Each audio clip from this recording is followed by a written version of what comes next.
Good morning and welcome back to episode 15 of the Union Podcast. I'm Curtis Valentine.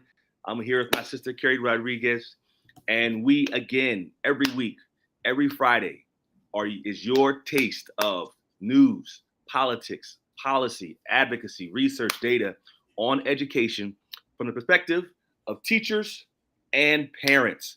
And so a lot going on right now, Carrie. Overall, how you doing? Man, it's been a busy week. And once again, in Trump's America, that we're on the roller coaster. We trying to track, what is happening in terms of the RIF, which is the reduction in force that is happening at the U.S. Department of Education. Maybe. We did actually, with a group of our friends, challenge that in court this week, and we did get a temporary restraining order against that reduction in force. But we've seen how these things play out, so there's going to be a lot to be seen. But honestly, Curtis, it gives us a lot to talk about because you can see the direction in which the Trump administration is moving and where they are willing to hit and where we can anticipate in the future how they're going to take apart what it remains of the Department of Education. And there's a lot to get into when it comes to covering that because it's going to start impacting kids and families and, frankly, educators directly very, very quickly. Well, you jumped right in, and for those who've been watching, we've been following this shutdown, and doesn't seem right now like it's coming to an end. Clearly, we're really focusing on the Department of Education, and the impact it's having on schools that are on particularly military bases, tribal lands, things like that. Also, this idea of this impact aid that really hits those places around the country that really can't generate their own funds. You have 87% at the time of the workforce was furloughed, but as of last Friday, many of them received termination notices. To your point, Carrie, again, groups like Carrie's and others really fought back, and a federal judge on Wednesday really temporarily blocked the Trump administration's plan to eliminate over 450 jobs at the department. And this ruling came through by Judge Susan Ilston from the District Court of Northern California. And she said that, this is sort of a case that came through two union employees that sued over the layoffs. And in her ruling, she said that, it's likely the administration hasn't proven and has no authority to let staff go when they are furloughed during a shutdown. This is something that throughout the years, we've had shutdowns before. And it's sort of like a thing that's understood. People are furloughed; they'll get paid back when it opens up again. But this is sort of unprecedented, Carrie, impacting people at the department, but also their families, the communities they live in, the economies in which they contribute to. But also, this is not just a furlough; they're trying to permanently, get rid of these folks, Carrie, which is devastating. Yeah, so let's be really clear. Like, this has nothing to do with the government shutdown. Like, this is unprecedented. This is not what happens during a shutdown. Like, as Curtis just said, typically there's a furlough, and then, a lot of the time, folks that are necessary keep working in those critical positions, and then they're paid back and made good because as Americans, that's the right thing to do. And that used to be a principle that was really important to us, doing the right thing. This is retaliatory. This is punishment that is happening right now, where Trump has literally come out and said that it is his move in this ongoing saga to inflict pain on Democrats in order to get them to heal, basically, instead of coming together and saying, listen, we've got to negotiate. That's what a democracy does. Yes, the Republicans right now do have control over three branches of government, but that does not mean the tyranny of the majority and that there's not a negotiation that goes on here. That's typically what happens. So what he's trying to do is inflict as much pain through programs that, frankly, he feels are more democratic I guess, softer, the programs that actually care about people and children and take care of them. Apparently, he views that as being like, I don't know. I know a lot of Republicans who care very deeply about children and families and children with special needs and keeping our kids safe in schools, and the fact that teachers need to be trained and so that we can implement things like the science of reading, like. So again, I don't understand overall. I mean, this is raw politics, and frankly, what is just so heartbreaking is that it literally is children who are getting caught in the crossfire. Because we can talk, and I'm happy to go into and geek out with you, Curtis, about like all the ins and outs and the technicalities. None of that really matters. What matters is the fact that every single day, I hear from parents across this country who ask me for help, who say, listen, my kid is not getting access to that speech therapy that they need, that's promised in their IEP. Or they've canceled this pull-out therapy so many times, and now my kid is regressing, and the district is saying, too bad for you, we're not going to make good on that. Or, the families that are telling or being told that their child shouldn't be included in a normal or general matriculating classroom, and instead they want to send them, to an out of district placement when their child really needs to be in a classroom in their community, and they've got evidence to prove that. And when parents don't have the ability to get justice and access to free and appropriate public education in a classroom, what they need to do is turn to the U.S. Department of Education to get that justice, to hold them accountable so that they can come in and have that conversation with the school or have that conversation with the district or a state to say, hold on, friends, according to IDEA, this is how you need to interpret it. And this is how you need to give access to a classroom to a child with special needs. These are the people who help, not punish, but help districts understand, hey, you're out of bound, you're out of pocket here, you're going to get yourself in trouble. Let's get this kid the services they need so that parents aren't just screaming into the void or having to come up with hundreds of thousands of dollars to file a federal case to get justice. So there's one other thing I want to say, because I'm talking a little bit too much on this pod, Curtis. No, you keep going. We got you. But the other piece that I am very worried about, that we're going to be starting the conversation about next week, because I got to hand it to our friends in the special ed community. Man, like, I don't know. Like, somebody should have told the Trump administration, there are people in education you don't mess with. And it's the special education mamas. And I'm one of them, but like, they have their whole, like, I'm always with them. I am one of them. I roll up with them, but man, they are fierce. And having Linda McMahon during her confirmation hearing stand up and said, oh, I will never put IDEA at risk. And I will be making sure that all of this is seamless and I will protect it. And then to lie to them, whew, that is not one thing I would do. But the other piece that we're going to talk about next week, and I think it's really important that we get into, is this Office of School Safety. And how these kinds of moves and not having people to staff those grants and to help provide additional support, how this is going to put kids at risk. These are the folks that are responsible for helping schools, helping districts, helping states, and frankly, helping the feds identify kids that may be at risk, may be in a mental health crisis, that could lead to a school shooting, that could lead to violence in schools. We're abandoning all of that, all the grant programs, the money, the things that keep kids safe before we have to go through the whole rigmarole around thoughts and prayers because the worst has happened. These are the folks that stop that kind of activity every single day. And the idea that in this moment in 2025, where we have already had significant acts of violence in our schools, that we would think that's a good idea.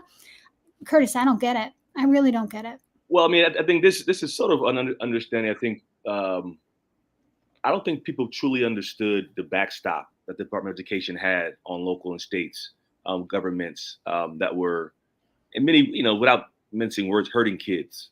And as a school board member, I have felt the impact and the power of parents of children with special needs. And a lot of parents come to this work out of necessity. They're not sort of folks who have degrees in education or advocacy or public policy. They're just fighting for their children.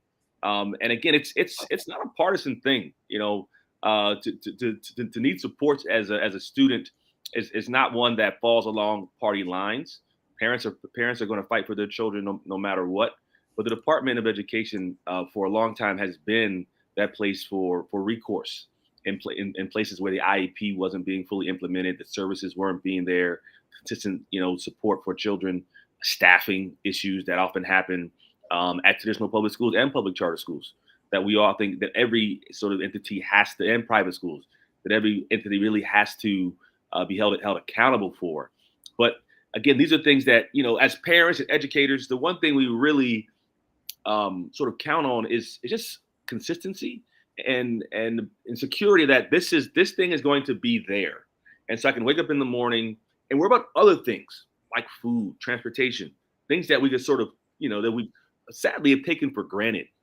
So now parents and educators are having to scramble in a lot of ways in a way that we really haven't had to before. And it's calling on us to sort of act in a new way. And I think people right now justifiably are asking the question, so what happens next? What do we do with all this? The fights are happening in the courts and, in state and local, governments and things like that. But we have to come up with a new way on how the Department of Education functions, how it supports districts, but more importantly, what this means for parents and students. You mentioned something I think I want to make sure that our folks understand about, particularly the cuts to special education that happened in the last week. Can you talk a little about that before those who may not understand what happened?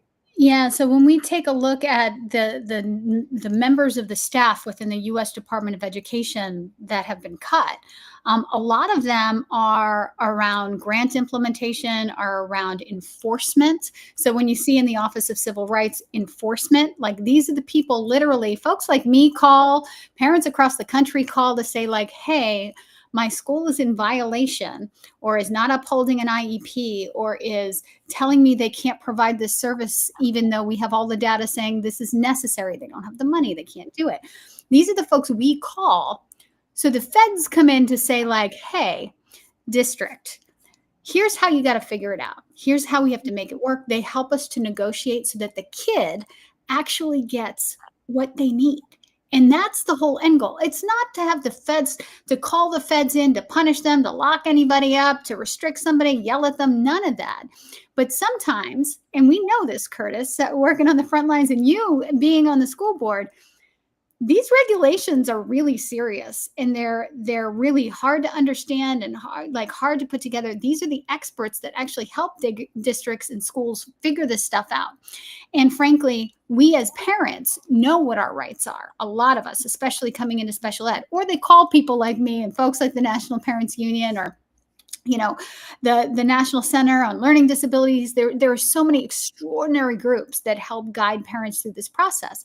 But the fact of the matter is, we know that our children have a right to free and appropriate public education. And at any point, if there is a roadblock, that's got to be negotiated. And frankly, it's got to pass, a whole lot of checks and balances within the system to say, before you can exclude my child or offer them an alternative placement, you got to explain this. You got to explain why we can't actually put a child into a classroom where they could be included in a general matriculating kind of circumstance. So it gets complicated, but fundamentally, these are the people who enforce the federal law. Now, you might be sitting there saying, well, okay, so those people aren't there anymore and there's no enforcement. Well, why don't you just sue? Well, we did that. And that's why I think it's really important, whether we're talking about issues of race, issues of disability, understanding the history. And I think we're losing a lot of that, Curtis. I stood on the steps of the U.S. Department of Education probably 6 months ago, trying to remind folks about why that building existed. Because when you take a look, and everybody loves to point to that picture of Ruby Bridges, right? Think about who is standing with her in that picture and on those steps.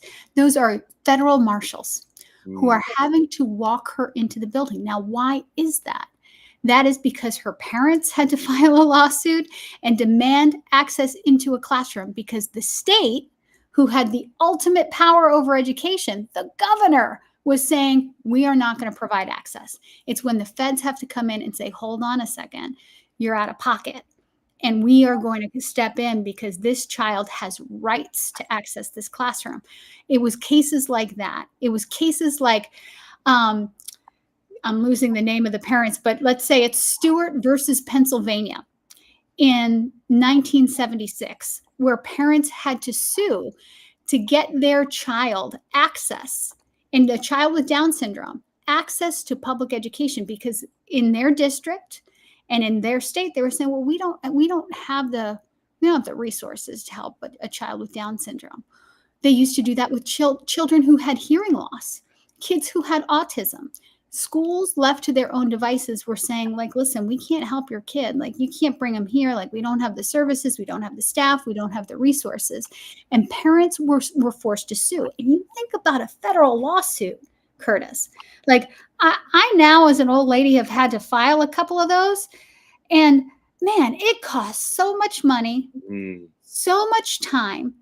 And I'm a lady that runs a whole organization based on this. Could you imagine if you were an average parent who knew that your kid was not getting what they deserved in a system?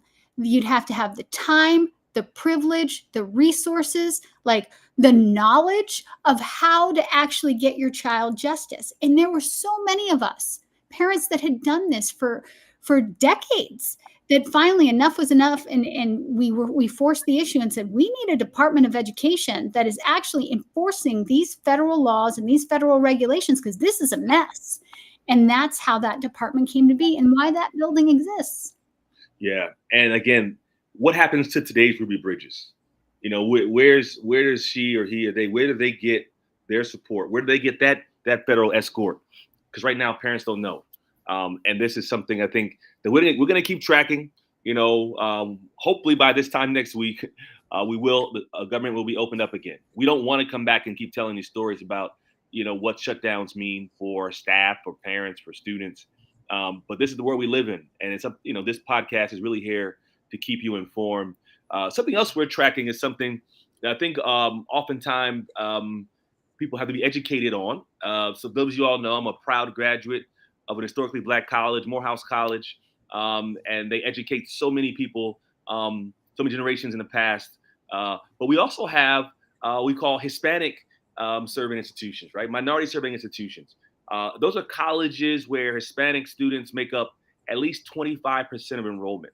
But the Trump administration is eliminating grant programs to Hispanically serving institutions, and those programs really support positions, counseling positions, particularly at those schools. Right now, they're slated to cut $350 million in funding to Hispanic serving institutions. Many of them are in places like California, and in total, the California community colleges stand to lose about $20 million next year in federal funding that would really support, particularly in California, the creation of something called Project SOL, a program that's designed to support students pursuing a degree in STEM, tailored towards Latino students, but open to any student. So these are things that, again, those of us who are educators, K-12 educators, when we educate those students and we go to graduation and we shake hands and we take all the photos and we say you're prepared for college, we're gonna, there's schools in this state that really support people with unique backgrounds. And then you get there and you find out that, the programs that we're counting on to really support you, to retain you, to get you through those schools, which is really not easy, are being eliminated. And so not only we're seeing this issue happening at the K-12 level, we're seeing institutions, particularly those who are serving Hispanic students, being cut, Carrie. Yeah, and I got to tell you, let's make this real for folks. I was with Unidos in Southern California with a lot of the heads of the community colleges just last year, talking about the issue of why it's important to invest in these kinds of programs. Because when you just break it down, I mean, again, this might be one of those things you might be sitting there thinking, like, what's the big deal? Okay, they'll find their way to college. Why do we have to make it about race? Why do we have to make it about culture? What's the thing? Well, culturally, we have to understand that people coming from these backgrounds, and I'll even give you a personal example. I remember my grandfather saying to me, like, listen, just get your diploma, get out of school, you got to get to work. Like, you don't need to take any fancy AP, you don't need to take any of this or that. We need you to just get through it and get a job. Like, you don't need any more than that. Just do what you have to do and get out. If we actually want kids to not just do that and not just and actually say, wow, yeah, I want to get a high school diploma, but where else can I go? Where else do I need to go? How can I get on that right pathway and engage in everything from dual enrollment, community colleges, AP exams, going through deciding what the career path is? That takes programming and support to shift those mindsets to say, no, actually, college is for you. These careers are for you. And frankly, we need people who are going to be serving your community that look like you. And because it's literally, critically important for people to actually utilize these programs, right? Outside of the fact that we say in the United States that one of our critical principles is about giving people access to the American dream, economic mobility. These are folks that are really willing to work hard and go to school and all of that, but need assistance in just understanding what the pathways are. And if we really want to start disrupting these cycles where people are constantly like just getting that high school diploma, never experiencing economic mobility, not being prepared for the jobs and economy of the future. Like, these are the things that we need to do and invest in. And I can tell you through our partnership at Unidos and seeing some of this stuff firsthand, it makes such a difference. And when I was there in Southern California talking with a lot of these folks literally about these programs, they also set up a job fair. And they had kids from across Southern California going through and doing this work, not just talking about it, but doing the work in real time. And I was there with my sons and watching them experience for the first time what this looks like, and the hope and the excitement that, oh, wow, I understand why I've got to work so hard in K through 12, because this is not it for me, because I've got this pathway and look at these careers I could access. And they start to dream big. And that's what we want for our kids, isn't it? I thought. Well, here's the thing. It's even more simple to me that schools just work. Students who go to these schools do better than if they go elsewhere. Whether it be a Hispanic Service Institution or historically Black college, students that go to these schools, it works. And for me, maybe I'm a little, little oversimple, being a little simplistic, because in the end, that's not what we want. And the people who go to these schools, whether it be an HBCU or a Hispanic Service Institution, when they go out into the world, they're not only serving people who look like them, whether it be, whatever career they're in, doctor, lawyer, teacher, plumber, you name it. They're serving everyone. And so if you're not part of those communities and you're wondering why are these communities being, getting special, so-called special treatment, in which in a lot of ways it's not special, it supports that folks need from certain communities. It's because when you can't call the person you need, or there are not enough teachers in your district, you have shortages in these areas, and you're wondering why, it's because programs that support particular groups. Historically Black colleges are only 3% of colleges in America are historically Black colleges, but they produce over 50% of all Black teachers, 70% of Black doctors, 80% of Black PhDs, military officers, and so it's a small portion of the schools, but a large portion of the people that serve all Americans, whether it be, again, doctors, lawyers, accountants, bankers. And so as a community, as a country, we have to say we're stronger together. It sounds very cliche, and we're not competing against one another. We're competing against the world that's coming for us, coming for our jobs, coming for our way of life. And so once we could hopefully come together, understand that in the end, when we all do well, and if there's certain programs that help certain groups, it may not necessarily help me, help my child. It's going to help my community and our country. And if we have that frame of mind, I think we go much further. And I just hate this scarcity mindset that we're in right now, you know, as if we don't have enough, the richest nation in the world, that we don't have enough to help support these programs. And I was saying, you know, some folks call me crazy, Curtis, but I think, well, a lot of people call me crazy, but that's fine. Let me tell you, I one of my dreams in my heart is that across this nation, we would be able to get teachers to an $80,000 minimum salary. Like, I think that is something we could do. It's bipartisan supported, like literally like upwards of 80% of American families support it. It's a no-brainer, right? But a lot of people will say, oh my gosh, that's so much money. That'll cost $20 billion, Carrie. How are we going to get that money? You're crazy. And it's programs like this, like the one that we're talking about, that literally do extraordinary work of transforming our society and making us stronger as a nation, right? But in the long and short of it, it's not really a lot of money when we think about it. Just last Tuesday, on a whim, we decided that we were going to bail out the government of Argentina. Like, we were just like, hey, these guys are in a tough spot. Trump is doing what he does. He's like, I got 20 billion right here. I'm going to send it up. $20 billion, the same amount of money that we could invest in giving every single teacher a minimum $80,000 by creating a bucket of money so we could send it down to states saying, like, let's get your teachers where they need to be. Let's pay them a living wage. Let's attract and retain top talent, all of the things, right? On a Tuesday, we can say, oh, we're just going to send that money to Argentina. Don't tell me we can't do that and that we don't have the ability. We have the money. We have the resources. We know what it could do. What we don't have is the grown-ups and the political will to get it done. And that's where things have to change. Well, Carrie, we have a lot of work to do. We have the solutions. And this is something that I think I've learned in my career. I've traveled other countries and I've studied what they're doing to succeed. And one thing I was most surprised about is they say, well, Curtis, a lot of the programs we implement are based off research that we got from University of Massachusetts, University of Michigan, Ohio State University, William & Mary, Harvard University, University of Georgia, Howard University research. We saw a report and we implemented it. It was really simple for us, but for you all let politics get in the way of data and evidence and research. And we don't have that in this country. And so for those of you who are listening, the hope here's the hope and the promise that I walk away with. We have the solutions.